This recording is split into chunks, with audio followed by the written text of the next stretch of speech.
So, stopping illegal immigration was one of the key promises of Trump during his election, and he has started to deliver on this promise.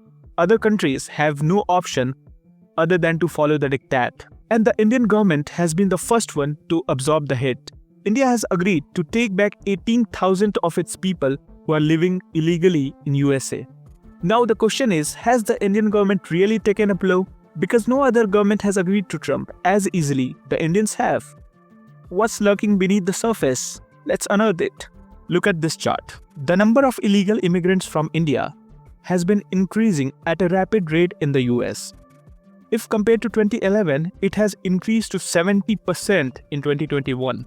In 2011, there were around 4 lakh illegal Indians living there. But the number has almost increased to 7.5 lakhs in 2021. While Mexico is still at the top with 4 million illegals in USA, their actual percentage has decreased from 2011. Because in 2011, they were amounting to 6 million, and in 2021, their number have dropped down. The most common route to enter is through the US-Mexico border. So obviously, the number of Mexicans will be higher. But Indian and Chinese are using Mexico as their second base. Second base? Yes. So what's the first base? The first base is South American countries. The migrants are coming to South America from their home countries, and from there they are going to Mexico and then crossing the US-Mexico border. If you look at the map, here you can see a narrow corridor which is called the Darien Gap. This corridor connects South America to Central America, and it is getting widely used to get into the USA. Here, look at El Salvador. The El Salvador was facing pressure from the United States, and in 2024, they reinstated visa for Chinese travelers.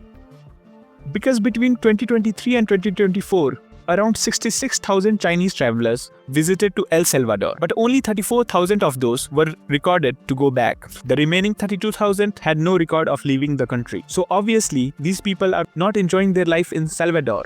They had used it as the first base, and after coming here, they are quietly moving towards America. Similar case was with Indians. Till 2022, the number of Indians going to El Salvador was just around 5,000. But in 2023, the number increased 6 times to 32,000. So it is not tough to understand where these people are going from here. Mind you, these were the number of illegal people going to USA. Indians also account for huge legal migration in the USA. The US government issue H-1B visa every year, and these visas are offered generally to overcome the skilled labor gap in the US. And this is not a new program.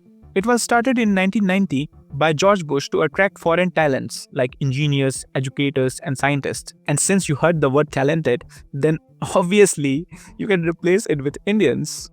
So 70% of these visas were bestowed upon Indians in 2023, which amounted to 386,000 H-1B visas issued to Indians to work in the US.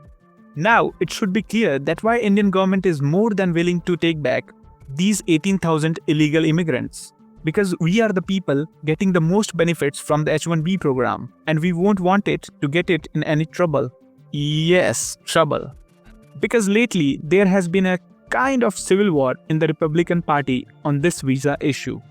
So Trump is from the Republican Party, and his whole campaign was revolving around America first and all. And this election, Elon has been his crucial ally. And when Elon backed the H-1B visa program, the hardcore Republican base turned against him. They were of the opinion that how giving a working visa is prioritizing Americans. Also, to defend H-1B, Vivek Ramaswamy jumped in, and boy, his words hit home. In his tweet, Vivek said that American culture has been celebrating mediocrity for so long that we are not able to produce good engineers.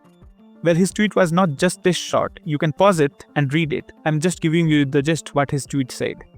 Coming back, these tweets and Musk backing was enough to wage a war amongst the Republicans. Most of the tech companies like H-1B because they are able to hire lower cost skilled workers, so clearly they have monetary benefits in backing this program. Finally, Trump came and shushed the debate by agreeing to the tech bros, but the problem was far from over. On his first day in charge, he passed an executive order which banned giving birthright citizenship. That means if the parents are not from the USA, and if they give birth to a child in the US, then the child won't be given citizenship just because he's born in the country. And this created a whole lot of panic in the Indian diaspora who are living in the USA on a work visa. Because if suppose they are working in the USA, and they have a child. And if the child is not given a citizenship, then it would hinder the child to get a lot of financial aids which another child generally would get if he is a citizen. Although currently the US court have blocked this order, citing it to be unconstitutional, because the 14th Amendment of USA Constitution grants citizenship to all person born in USA without any bias. Means no matter what the citizenship status of the parent is, if a child is born in USA, then this amendment guarantees a citizenship to the child. So this issue is very much a hot topic, and the Indian government does not want any extra heat, so they are complying with Trump. You can say it is not the most pressing issue in the Indian government perimeter because we are already more than billion. What harm would an extra 18,000 people would do? On the other hand, trade is what that demands the focus, and whether they show it or not, they are surely tensed about it. Because if you see, when India and US trade, India has a heavy surplus. Here, see this list. In top 10 trading partner of India, US is the only country where India has a trade surplus. That means India exports more than it imports from the US. And this trade advantage is a thorn in Trump's side. Trump has argued that since India charges a big tariff on American goods, then I am also going to do the same. I am also going to charge reciprocal tariffs. And this is not a new feud. In his first term, he wanted removal of tariffs on the Harley-Davidson motorbikes.